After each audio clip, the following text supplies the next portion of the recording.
Throughout FNAF, we've had some really good theories, but also some extraordinarily bad ones.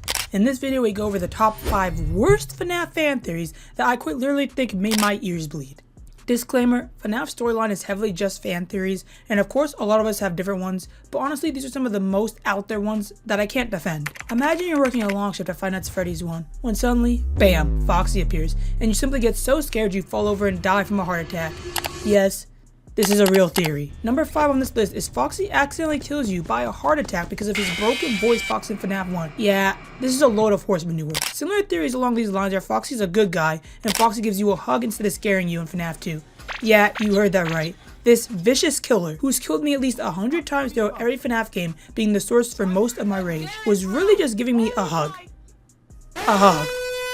Not one that crushed my bones or ripped my face off, but a nice, sweet, gentle hug. We might have to end the video here, to be honest. I don't know what it is with some people loving Foxy so much that they'll literally break their back and gouge out their eyes to convince the rest of the community that Foxy is really harmless. No, wait. Actually, honestly, they might be onto something, because why stop at Foxy? No, really think about it. Freddy jump scares us if the power goes out, but honestly he's probably just scared of the dark and he's jumping into our arms like a child. Tell me why this theory I made as an example kinda literally makes more sense than anything these people say. He gets worried for you and runs on the whole check on you because he knows his fellow animatronics are insane in the membrane, or lack of one. He screams for you so you know that he's cool, but he has a dysfunctioning voice box so it comes out as a scream. The Mike dies of a heart attack. Guys, Foxy is so nice and everyone hates him. Frowny face. Guys, I had a freaking seizure reading this because there are so many grammatical errors, but this person is from a group of people who's probably like, I think I can fix him. No, you cannot. The 4th worst FNAF theory I've laid my very disappointed eyes on is Elizabeth, aka William Afton's daughter, survived inside a circus baby by inhaling helium and eating ice cream. I'm beginning to think part of our community is on something. Like, I was tempted to pass most of these theories off as rage bait, especially as I got lower down the list, because number 1 is actually wild. But no, these people are being dead serious.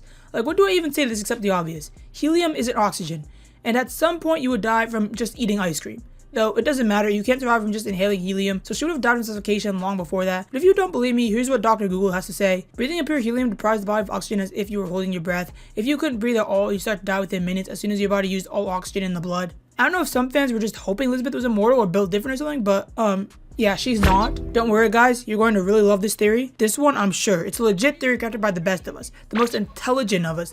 The most highest IQ among our population. Huh? Wait, what?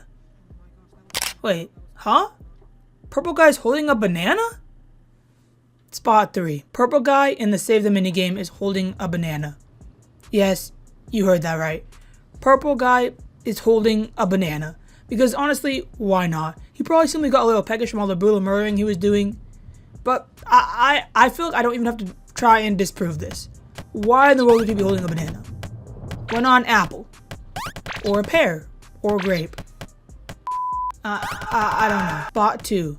This one's a bigger theory, so stay tuned while I catch my breath. But here we go. People who think, oh, Bonnie caused the bite of 87. Bonnie caused the bite of 87 because his mouth is so big. Puppet caused the bite of 87. And Balloon Boy caused the bite of 87. Sorry, let me spit out my Lucky Charms and lock in for a second because I never thought I'd hear this.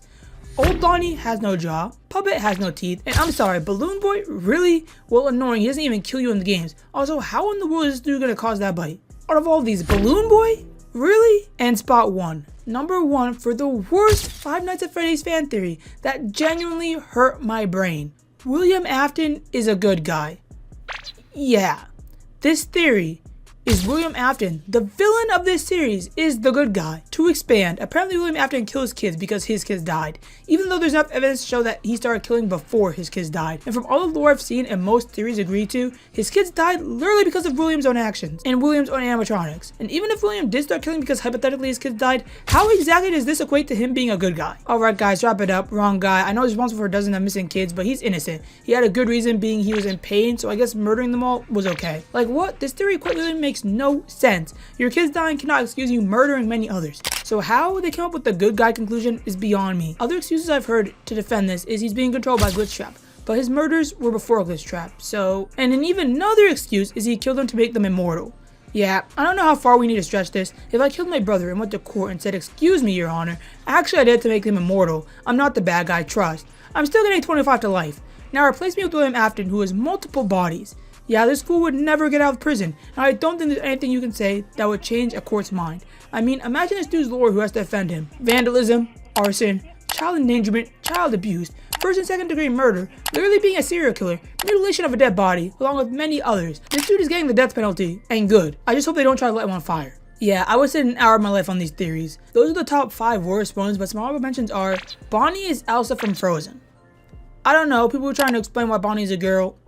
I don't know what this has to do with Elsa and Frozen, but yeah.